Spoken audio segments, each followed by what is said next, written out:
Hi friends, welcome to Das kitchen. இன்றைக்கி நான் செய்ய போகிறது ஃபிஷ் கட்லெட்டு. அதுக்கு தேவையான பொருட்கள்: 1/2 கிலோ உருளைக்கிழங்கு எடுத்துருக்கிறேன், தோல் சீவி வச்சுருக்கிறேன். பின்ன 1/2 கிலோ வந்துட்டு மீன் எடுத்துருக்கிறேன். உங்களுக்கு எந்த மீன் வேணுமோ அதை வந்துட்டு வாங்கிட்டு வேக வச்சு முள் இல்லாத எடுத்துருங்க. இப்படின்னு பொடியாக இப்படி பண்ணிக்கோங்க. பின்ன இது புதினா எடுத்துருக்கிறேன், கொத்தமல்லி, வெந்தயக்கீரை உங்களுக்கு தேவையாக இருந்தால் நீங்கள் போட்டுக்கலாம், இல்லைனாக்கா அது உங்கள் இஷ்டம். ஏன்னா எங்கள் வீட்டில் வெந்தயக்கீரை தேவை, அதனால நாங்கள் வெந்தயக்கீரை ஆட் பண்ணுறோம். பின்ன பச்சை மிளகா உங்கள் காரத்துக்கு ஏற்ற மாதிரி போட்டுக்கோங்க. பின்ன முட்டை 3 முட்டை எடுத்துருக்கிறேன், ரொட்டி துண்டு பண்ணியிருக்கிறேன், அது 1 கப்பு எடுத்துன்னு இருக்கிறேன். சோள மாவு எடுத்துருக்கிறேன், இது 1 கப்புனாக்கா இது வந்து 1/2 கப்பு எடுத்துக்கோங்க. பின்ன உப்பு உங்கள் தேவைக்கு ஏற்றது போட்டுக்கோங்க. பின்ன மெழுகு பொடி அது தேவைக்கு போட்டுக்கோங்க. இப்போ நான் ஃபர்ஸ்ட் வந்துட்டு இந்த உருளைக்கிழங்கை வேக வச்சுன்னு வரேங்க. ப்ரெஷர் குக்கரில் போட்டு 2 விசில் விட்டு நல்லா வேகட்டோங்க. வெந்துட்டு பின்ன அப்போ எடுத்துட்டு வரேங்க. இதில் கொஞ்சம் தண்ணி போட்டுட்டு நான் ப்ரெஷர் குக்கர் விட போகிறேன். இப்போ நான் உருளைக்கிழங்கு நல்லா 2 விசில் வரட்டோங்க.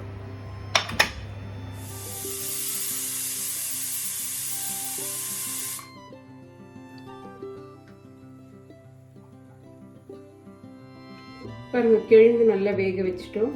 இப்படி ஸ்மாஷ் பண்ணிக்கோங்க. இந்த கிழங்கும் அந்த மீன் இருக்குது, அப்புறம் 2ம் வந்துட்டு ஒன்றா மிக்ஸ் பண்ணுங்க. அதனால இந்த கிழங்கை வந்து நல்லா இப்படி இது பண்ணிக்கோங்க. மத்தில் இல்லை இந்த மாதிரி இருந்துச்சுன்னா உங்ககிட்ட இப்படி இது பண்ணிக்கோங்க. இல்லைன்னா மத்தில் இல்லைன்னா கையில் கூட, பட் சூடாக இருக்கோ பார்த்து செஞ்சுக்கோங்க, கை சுட்டுடும் இல்லைன்னாக்கா. நல்லா செஞ்சுக்கோங்க. நான் இன்னும் உப்பு போடல, எதுலயும் நான் உப்பு போட்டு இல்லைங்க. இன்னும்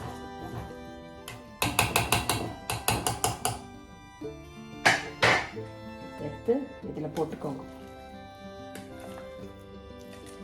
கொஞ்சம் கூட தண்ணி இல்லை, தண்ணி போட்டீங்கன்னாக்கா அது உங்களுக்கு பிடிக்கிறதுக்கு சரியா உருண்டை வராதுங்க. அது மாதிரி தண்ணி இல்லாத செய்யுங்க. உங்களுக்கு கையில் வேணுமா இருந்தால் கையில் கூட செஞ்சிடலாம். கையில் ஈஸியாக இருக்கும் உங்களுக்கு, கையிலேயே நீங்கள் செஞ்சுக்கலாங்க. இது 2ம் நல்லா மிக்ஸ் ஆகணுங்க, அப்போ தான் நல்லாயிருக்கும்.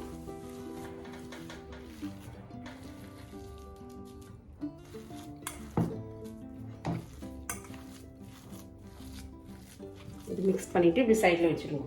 இப்போது நம்ம மசாலா பண்ணிக்கலாங்க. நான் வந்துட்டு இதுக்கு 3 மீடியம் சைஸ் வெங்காயம் எடுத்துருக்கிறேன். தோல் சீவிட்டு இது சின்னதாக கட் பண்ணிக்கோங்க, பொடியாக கொத்திக்கோங்க.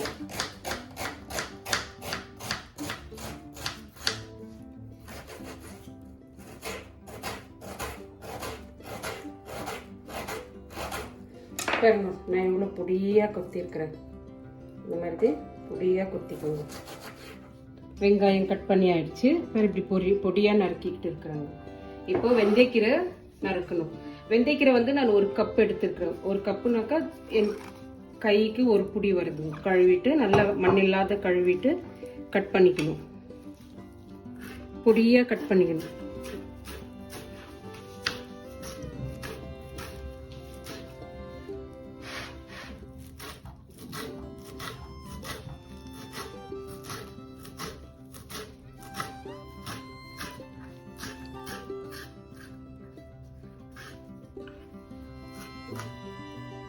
வெந்தயக்கீரை கட் பண்ணி ஆயிடுச்சு. இப்போ கொத்தமல்லி கட் பண்ணி, கொத்தமல்லி 1 கைப்பிடி எடுத்துருக்கேன்.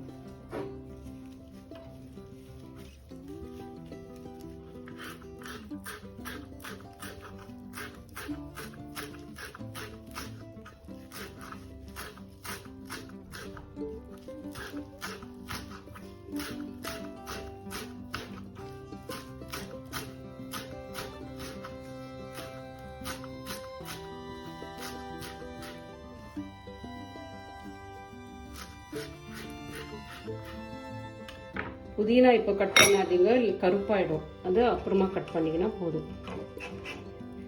நான் வந்துட்டு 1/2 கிலோ 1/2 கிலோ கிழங்கு 1/2 கிலோ மீனுக்கு நான் இவ்வளோ பச்சை மிளகாய் எடுத்துருக்கிறேன்.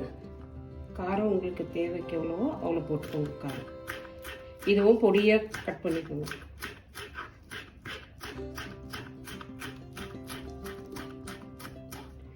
குழந்தைங்க இருக்குது பச்சை மிளகா வேண்டான்னு சொல்கிறவங்க மெழுகு தூள் போட்டுக்கோங்க. எல்லாம் ஒரே டேஸ்ட்டாக தான் இருக்கும். இல்லைனாக்கா வாயில் அடிப்படும் குழந்தைங்க இருந்தாக்கா.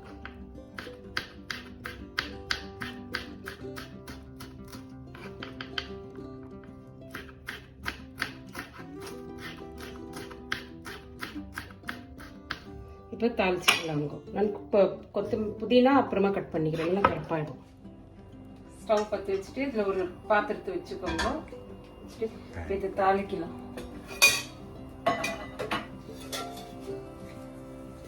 இது சூடான உடனே எண்ணெய் போட்டுக்கோங்க. 1 2 3 டேபிள் ஸ்பூன் நான் எண்ணெய் போட்டுக்கிறேன். ரொம்ப எண்ணெய் போடக்கூடாது, ஏன்னாக்கா அது பிடிக்கும் பொழுது ஒடிஞ்சு போயிடும். ஸோ இது சூடான உடனே வெங்காயம் போட்டுக்கோங்க. நறுக்கி வச்சிருந்த வெங்காயத்தை போட்டுக்கோங்க.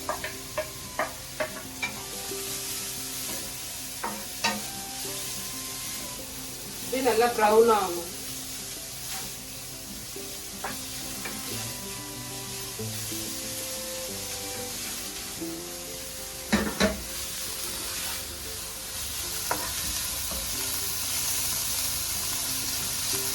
நல்லா ப்ரௌன் ஆகிருக்கும். 1/2 டீஸ்பூன் மஞ்சள் பொடி போட்டுக்கோங்க.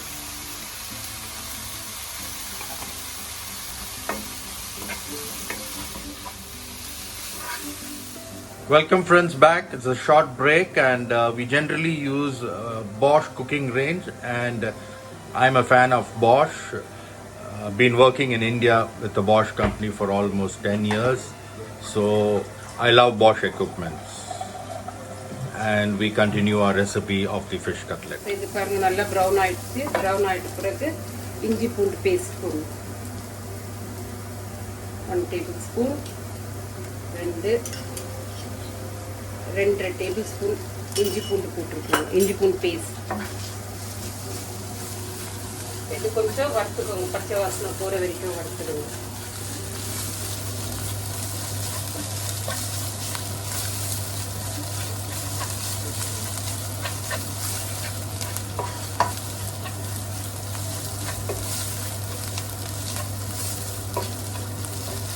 நல்லா இஞ்சி பூண்டு வாசனை வருது. அது நல்லா போகிற வரைக்கும் கொஞ்சம் ஒரு 2 to 3 minutes நல்லா வறுத்துக்கணும்.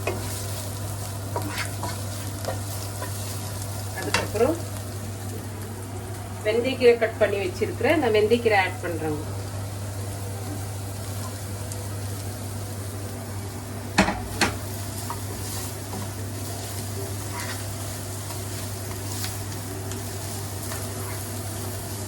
இப்போ கிறிஸ்மஸ் சீசன் இருக்கிறதுனால எல்லாரும் கட்லெட்டு ரோஸ்ட்டு இதெல்லாம் செய்வாங்க.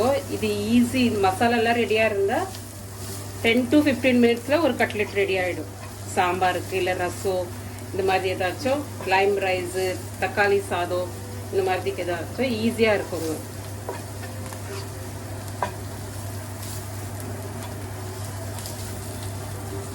இப்போ வெந்தயக்கீரை ஆயிடுச்சு. வெந்தயக்கீரை ஆகிட்ட உடனே இதில் கொத்தமல்லி பின்ன பச்சை மிளகா இருக்கு, அது ஆட் பண்ணிக்கிறேன்.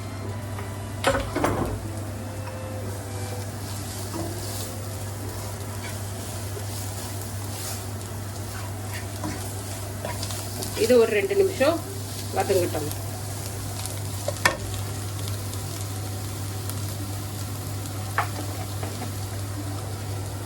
நான் இப்பதான் உப்பு போட போறேன். நான் இதுக்கு முன்னாடி நான் உப்பே போடல. இப்பதான் நான் உப்பு போட போறேன். 1 டேபிள்ஸ்பூன் உப்பு போடுறேன்.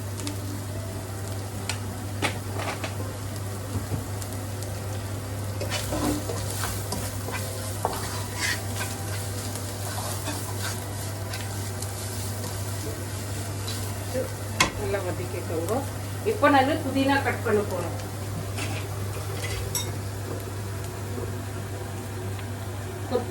கொத்தமல்லி ஃபுல் கை எடுத்திருக்கிறேன். புதினா வந்து பாதி எடுத்திருக்கிறேன்.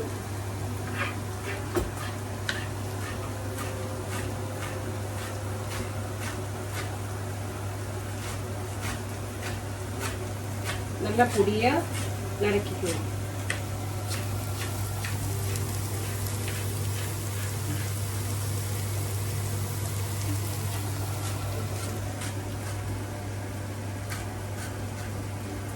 பொடியாக நறுக்கிக்கினா தான் சின்ன குழந்தைங்க சாப்பிடும்பொழுது வாயில் படாமல் இருக்கும். இல்லைன்னா அவங்க வாயில் பட்டால் அவங்க எல்லாம் எடுத்துடுவாங்க.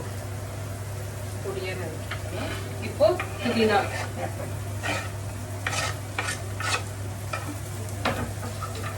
இது ஒரு 2 minutes வதக்கிக்கலாம்.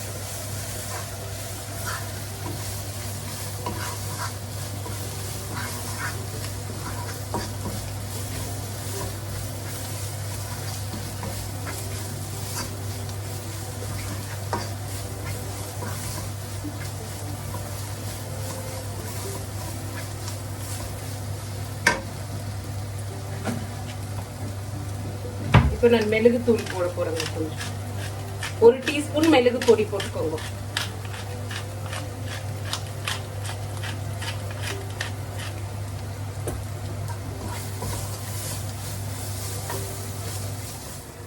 இப்போ இந்த ஸ்டேஜ்ல எல்லாம் மிக்ஸ் பண்ணி ஆயிடுச்சு. இப்போ வந்து நீங்க இந்த மீனும் இந்த கிழங்கு போட்டுக்கோங்க. போட்டுட்டு நல்லா மிக்ஸ் பண்ணிக்கோங்க. இதெல்லாம் மிக்ஸ் ஆகும்.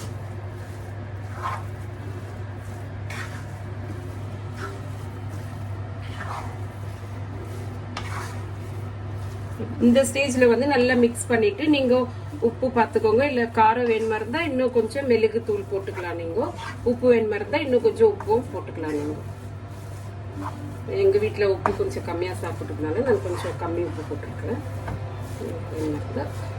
நீங்க ஆட் பண்ணிக்கலாம்.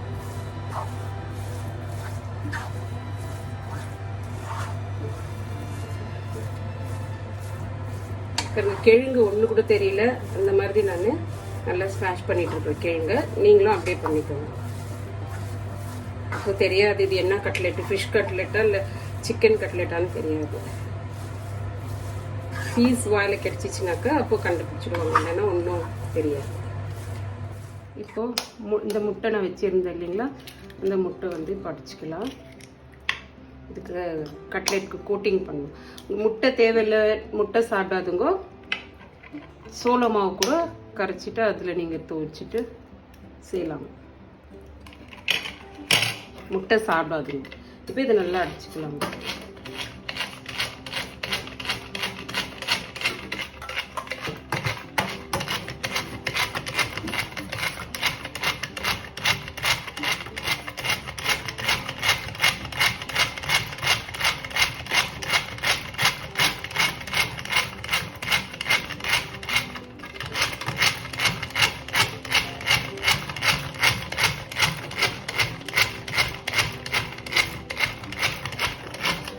ஸ்டேஜில் கொஞ்சம் உப்பு போட்டுக்கோங்க.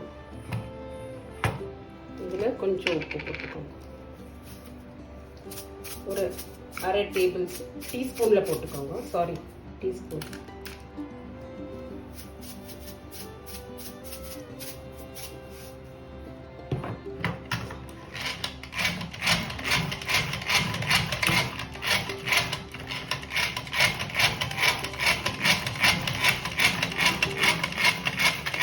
அந்த முட்டையை நல்லா கலக்கிட்டு அவ்வளோ சைடில். இப்போது இந்த க்ரம் பவுடர், அதாவது ரொட்டி பவுடரு, இதுவும் இந்த கார்ன்ஃப்ளவர், அதாவது சோளம் பவுடர், இது ரெண்டும் நல்லா அப்படி மிக்ஸ் பண்ணிக்கணும். இது கையில் தான் செய்ய முடியும். நல்லா இப்படி மிக்ஸ் பண்ணிவிட்டு இது இப்படி மிக்ஸ் பண்ணிங்கன்னா நல்லா உங்களுக்கு மேலே நல்லா கிறிஸ்பியாக கிடைக்கும். இப்போ தண்ணியே இல்லை பாருங்க, தண்ணி இல்லை, எண்ணெய் கூட கிடைக்கல. இப்படி நல்லா உங்களுக்கு எவ்வளோ பெருசு வேணுமோ அது பிரகாரம் நீங்கள் இப்படி இதில் பொறிச்சு இதில் வச்சு இப்படி தட்டிக்கணும். தட்டி இதை முட்டையில் போட்டுக்கோ. இப்போ இதில் போட்டுக்கோ.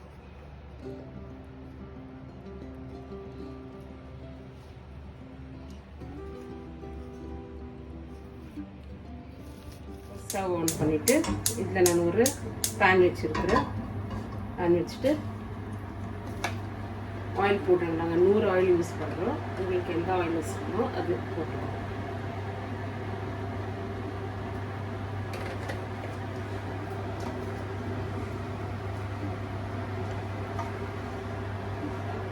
ஆயில் கொஞ்சம் சூடாகணும், இல்லைனாக்கா எல்லாம் அதெல்லாம் பிரிஞ்சு போயிடும். முன்னாடி கொஞ்சம் சூடாகிற வரைக்கும் வெயிட் பண்ணும். ரொம்ப ஹையில் கூட வச்சிடாதீங்க ஸ்டவ்வு, எல்லாம் தீஞ்சு போயிடும்.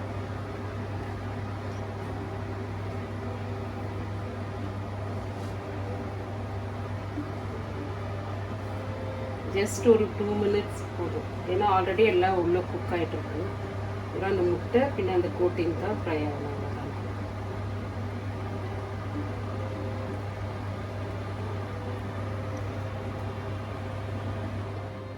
இப்போ எண்ணெய் சூடாயிடுச்சு, இது இதில் போட்டுக்கணும்.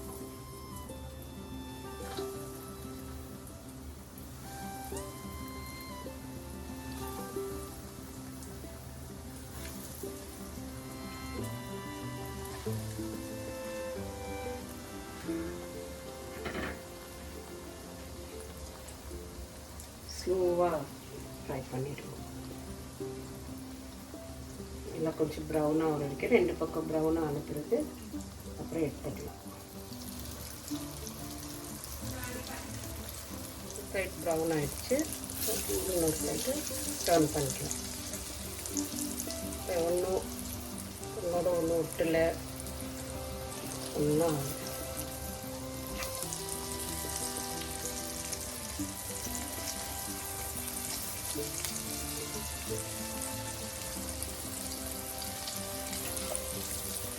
செஞ்சுட்டு காய விட்டுறாதீங்க. அப்போ கட்லெட்டு இப்படி பொரிக்கும்பொழுது ஒடிஞ்சிடும்.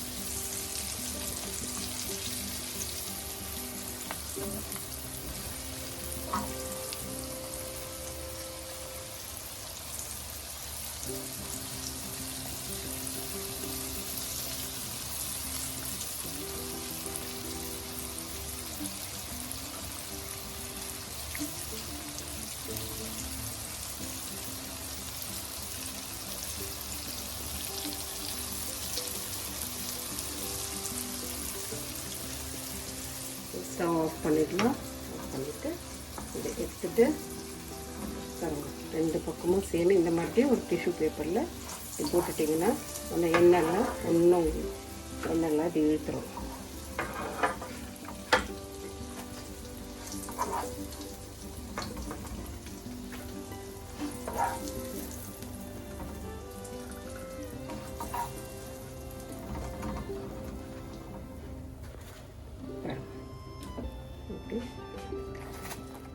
ரெண்டு சைடில் நல்லா ப்ரௌன் ஆகிடுச்சு பாருங்க. ஒன்று ஒடியில் ஒன்றையில் நல்லா வந்துருக்குது. இப்போ இதை வந்து நம்ம சர்வ் பண்ணிடலாம். ஒரு டொமேட்டோ சாஸோ இல்லை புதினா சட்னியோ ஏதாச்சும் வச்சு இப்போ சர்வ் பண்ணலாம்.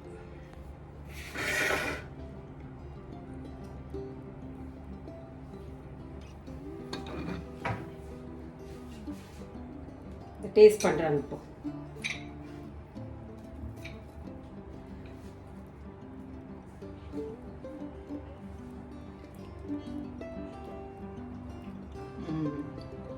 Very delicious, very good, very crispy and perfectly cooked. இந்த கோட்டிங் வந்திருக்குது. உள்ளே பாருங்கள் எவ்வளோ சாஃப்டாக இருக்குது, நல்லா இருக்குது, மேலே கிறிஸ்பியாக இருக்குது. ஓகே, நீங்களும் செய்யுங்க, சாப்பிட்டு பாருங்க, கமெண்ட்ஸ் பண்ணுங்க, சப்ஸ்கிரைப் பண்ணுங்க நம்ம சேனலுக்கு. தேங்க்யூ.